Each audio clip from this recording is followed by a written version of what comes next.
अर्पण जो हक़ फ़क़त शहीदन खे आहे। Abraham Lincoln. अमेरिका जे जग मशहूर सदर अब्राहम लिंकन के दुनिया में एक मुदब्बिर, सियासतदान, बाउसूल शख्स ऐं गरीब घराणे जे अज़ीम फर्द खां सवाइ एक जबरदस्त मुक़र्रर ऐं ख़तीब जी हैसियत में पिण मञता मिलियल आहे। संदसि तकरीरूं अमरीकी तोड़े इंसानी तारीख़ में फन, फिक्र ऐं शऊर जे रुख में आला कसोटी समझियूं वञनि थियूं। ही तकरीर इंतहाई मुख़्तसर हूंदे बि संदसि बहितरीन खिताब समझो वञे थो, जंहिंजे नतीजे में ई अमरीकी अवाम आख़िरकार ॿीहर जंग लड़ी कामयाबी हासिल कई। अॼु खां 47 साल अॻु असांजनि वॾड़नि हिन अमरीकी खंड में हिकु नई क़ौम जो इज़ाफ़ो कयो, जंहिं क़ौम आज़ादी जे एहसास खे समझदे इंसान ज़ात जे बराबर हुजण वारे तसवर लाइ पाण अर्पे छॾियो। पर हाणे जॾहिं असीं घरू लड़ाई वारे आगली सूरत हाल मंझां गुज़रूं पिया, तॾहिं असीं दरअसल इहो मालूम करे रहिया आहियूं त छा एॾी समझदारी ऐं अर्पना रखंदड़ क़ौम घणो अरसो ज़िंदा रही सघे थी। तंहिं करे ई असीं हाणे जंग जे हिन ज़बरदस्त मैदान में अची कठिया थिया आहियूं।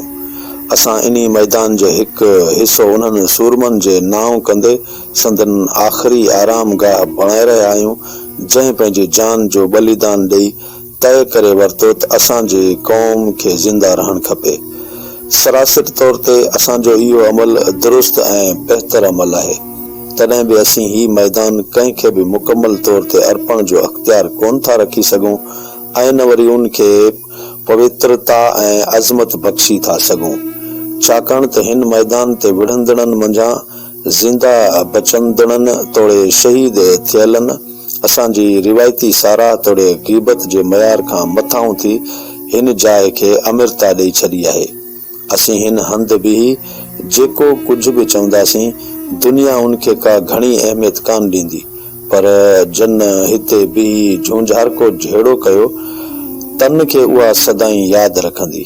बल्कि हाणे त असां जीअरनि जी ज़िम्मेवारी आहे त उहे कुर्बानी ॾींदड़नि जे अज़ीम मक़सद सां पंहिंजी जिंद जुड़े।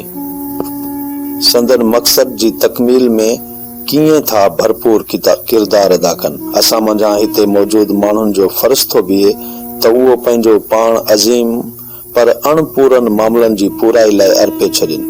असां लाइ ज़रूरी आहे त हिते मर्तबे वारनि जिंद घोरींदड़नि जी जान निसारीअ मंझां पिराईंदे पाण खे बि उन आला हासिलात लाइ वक़्फ़ करे छॾियूं, जंहिं लाइ हुननि सूरमनि पाण फना करे छॾियो।